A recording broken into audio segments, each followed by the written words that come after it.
Assalamualaikum warahmatullahi wabarakatuh. Perkenalkan, nama saya Desi Kartika Fitriani. Saya dari Prodi Pendidikan Bahasa Inggris pada mata kuliah Pendidikan Sosial Budaya yang diampu oleh Bapak Umar Yais, SPD MPD. Di sini saya akan menjelaskan topik pembahasan tentang manusia, lingkungan, dan sumber penghidupannya. Mari kita langsung masuk ke pembahasan yang pertama, yaitu pengertian manusia dan lingkungan. Manusia adalah makhluk ciptaan Allah Subhanahu wa Ta'ala yang memiliki fungsi dan potensinya masing-masing. Dan di sini manusia secara alami tunduk kepada hukum alam. Manusia juga mengalami kelahiran, pertumbuhan, perkembangan, bahkan kematian. Nah, untuk melangsungkan kehidupannya, manusia berinteraksi dengan lingkungan. Di sini lingkungan adalah suatu media di mana makhluk hidup tinggal untuk penghidupannya. Nah, selanjutnya yaitu korelasi antara manusia dengan lingkungan. Manusia dan lingkungan memiliki hubungan timbal balik, di mana manusia membutuhkan lingkungan untuk bertahan hidup, sedangkan lingkungan juga membutuhkan manusia. Nah, di sini lingkungan terdapat beberapa tempat gitu untuk manusia bertahan hidup, untuk manusia mencari kekayaan, untuk manusia bersosialisasi, dan lain-lain. Selanjutnya yaitu lingkungan hidup manusia. Manusia hidup, tumbuh, dan berkembang dalam lingkungan alam dan sosial budaya. Dalam lingkungan alam, manusia hidup dalam sebuah ekosistem, yakni suatu unit atau kesatuan fungsional dari makhluk-makhluk hidup dengan lingkungannya. Dalam ekosistem terdapat dua komponen, yaitu komponen biotik dan komponen abiotik. Komponen biotik yaitu terdiri dari makhluk hidup seperti manusia, hewan, dan tumbuhan. Nah, yang kedua yaitu komponen abiotik terdiri atas benda yang tidak hidup seperti air, udara, dan sinar matahari. Oke, selanjutnya yaitu pengaruh manusia pada alam lingkungan hidupnya. Jika kita melihat pada peradaban zaman dulu gitu, manusia tuh hidup dengan kelompok-kelompok kecil. Mereka melangsungkan hidup dengan cara mengembara. Untuk mempertahankan kehidupannya, manusia melakukan perburuan dan mencari buah-buahan juga di hutan. Mereka tinggal di gua-gua. Karena belum mengetahui cara bercocok tanam, mereka sering berpindah dari suatu tempat ke tempat lainnya jika sumber daya di tempat yang mereka tinggal itu sudah mulai habis. Lambat laun, karena populasi manusia mulai meningkat, mereka mulai berhenti melakukan mengembara gitu karena sudah kurang efektif gitu. Jadi mereka memutuskan untuk menetap di suatu lingkungan. Mereka membuat rumah yang terbuat dari kayu dan daun-daun sebagai atapnya. Manusia juga sudah mulai mengetahui cara bercocok tanam sederhana.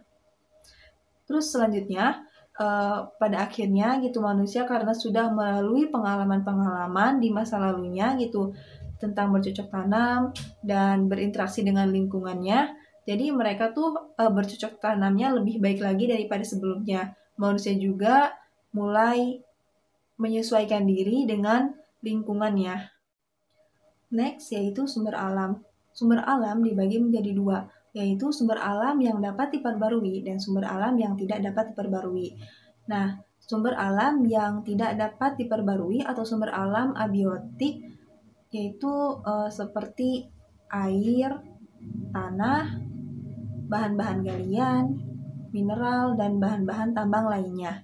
Yang kedua yaitu sumber alam yang dapat diperbarui atau sumber alam biotik terdiri dari hutan, hewan-hewan, dan tumbuh-tumbuhan. Penggunaan sumber-sumber alam. Manusia memandang alam lingkungannya dengan macam-macam kebutuhan dan keinginan. Manusia bersaing dengan hewan yang lainnya. Nah, di sini dalam bersaing manusia jelas lebih unggul karena mereka memiliki akal. Berbagai cara telah dilakukan manusia dalam menggunakan sumber-sumber alam seperti tanah, air, flora, fauna, bahan-bahan galian, dan sebagainya. Nah, di sini contoh dari penggunaan sumber-sumber alam, misal seperti tanah. tanah digunakan oleh manusia sebagai ladang untuk pertanian. Oke, selanjutnya yaitu permasalahan-permasalahan yang timbul. Nah, di sini permasalahan yang timbul seperti erosi dan banjir. Peristiwa erosi terjadi secara perlahan-lahan, terutama terjadi dengan bantuan media air di sungai yang mengikis dasar dan tepi sungai. Kalau misalnya contoh dari masalah banjir, yaitu salah satunya penebangan hutan gitu, penebangan pohon di hutan. Jika dilakukan dengan skala besar dan tidak melakukan penanaman ulang atau reboisasi. Jadi jika musim penghujan datang, banyak air yang tidak terserap, yaitu mengakibatkan banjir. Nah, selanjutnya pencemaran lingkungan. Di sini pencemaran lingkungan ada 3. Yang pertama yaitu pencemaran tanah. Pencemaran tanah salah satunya juga bisa disebabkan oleh pembuangan sampah sembarangan oleh manusia. Nah, sampah tersebut tuh mengandung bahan kimia. Nah, jika sampah-sampah tersebut tertimbun oleh tanah, jadi mengakibatkan tanah tersebut jadi kurang baik dan kurang subur. Selanjutnya yaitu pencemaran air. Pencemaran air salah satunya dapat disebabkan oleh pembuangan limbah pabrik sungai. Jadi mengakibatkan air tersebut jadi tercemar. Selanjutnya yaitu pencemaran suara.